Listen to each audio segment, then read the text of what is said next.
Top quality और consistent performance के लिए सिर्फ सिल्वर पंप नाम याद रखना। सर, मध्य प्रदेश के एक मंत्री ने भारतीय सेना की स्पोर्ट्स वुमेन का अपमान करते हुए कहा, जिन्होंने हमारी बेटियों के सिंदूर उजाड़े थे।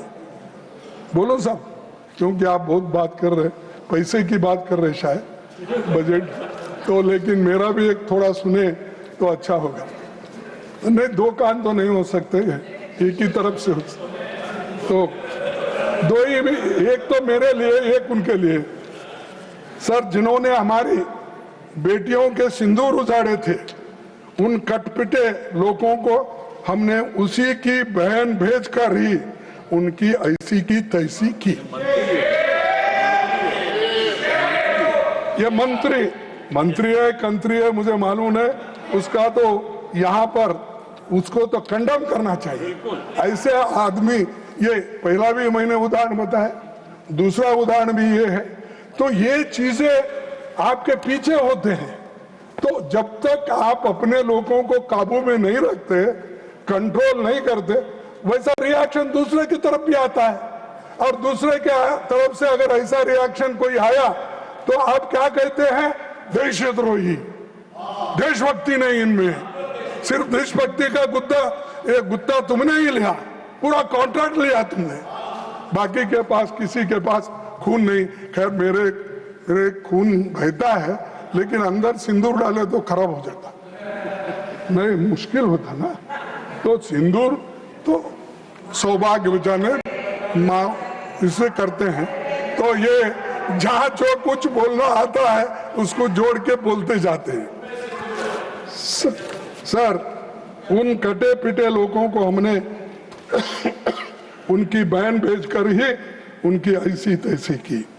कल ही सुप्रीम कोर्ट ने इस मंत्री के कड़े शब्दों में निंदा की और खंडन किया।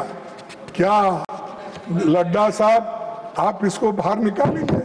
जब सुप्रीम कोर्ट ने अगर खंडन किया है उस, हाँ अब हाँ बोल रहे, इसीलिए थैंक यू वेरी मच। हाँ, नहीं, अब सुप्रीम कोर्ट एक मंत्री को अगर ये कहता है और उसको कंडम करता है, तो आप तो इजीली उसको निकाल दो, दूसरे को ला। आपके पास तो इतने भरे हुए लोग हैं और भाग रहे, आपके ईडी, सीबीआई या इनकम टैक्स को देखकर भागत, उसमें से किसी को करो।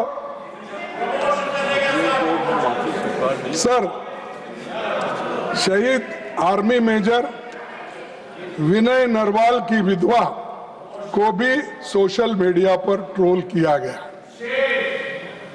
और हमारे विदेश सचिव यहीं बैठे थे, वो भी अब पैसे की बात कर रहे, तो हमारे विदेश सचिव तक को पर्सनल अटैक्स का। विदेश मंत्री प्लीज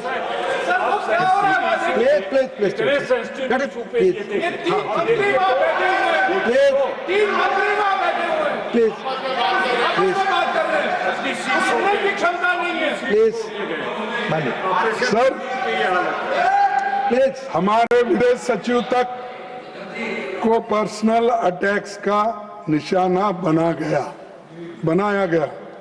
मैं पूछता हूं, इन शर्मनाक बयानों पर बीजेपी सरकार ने क्या कार्रवाई की और क्या एक्शन आपने लिया, ये यहाँ पर आपने नहीं बताया।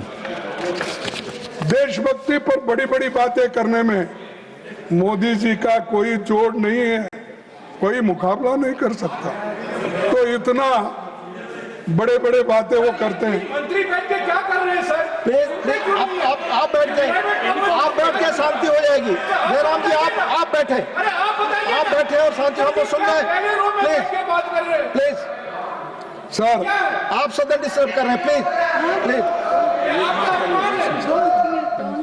Finance minister wants to tell something. Sir, आप सवाल प्लीज, सर आप सवाल उठाने वाले कर रहे हैं सर, आम और नागरिकों को माननीय जयराम रमेश जी, मोदी जी तीन का मंत्रीगण बात कर कोई रहे हैं, जोड़ हर नहीं एक है, इनके विषय पर का सवाल ऊपर ही हमसे इधर पूछे, बात हो रही है और उनको सुन आप भी रहे सवाल उठाने इतना वाले गुस्सा से आम और नागरिकों जवाब को भी देंगे गिरफ्तार हमारे करते समय हैं। सब जब आएगा।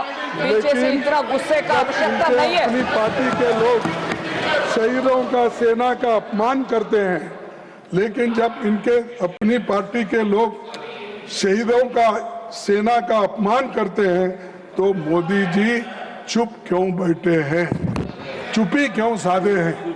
इसके ऊपर एक्शन लेना चाहिए। तो सर, मैं आपसे ये निवेदन करना चाहता हूं और साफ कहना चाहता हूं कि पहलगांव में हमले और ऑपरेशन सिंदूर को बीजेपी द्वारा पॉलिटिसाइज करने की कोशिश की गई और वही कर रहे हैं अभी भी। हर स्टेटमेंट में, हर बयान में, हर वक्त यही बात करते हैं पॉलिटिक्स की। अब मैं समझता हूं इससे उनका काम बनने वाला नहीं है।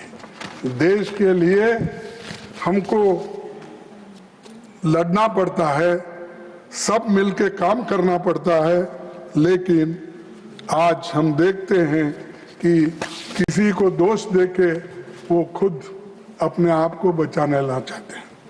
सर, डिप्टी चेयरमैन जी, अब मैं सीज फायर पर आता हूं। पहलगाम हमले के जवाब में भारत ने ऑपरेशन सिंदूर चलाया। हमारी सेना ने जोरदार अटैक किया। हम फ्रंट फुट पर थे।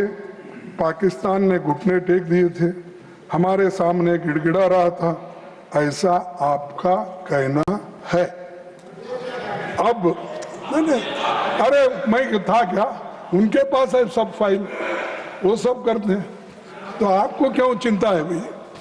तो आपका कहना है, हम जब सरकार के ओर से कोई बयान आता है तो उसमें सही चीजें होंगे यही समझते हैं, लेकिन फिर अचानक युद्ध विराम की घोषणा हुई। सवाल यह है कि घोषणा किसने की और कहां से हुई?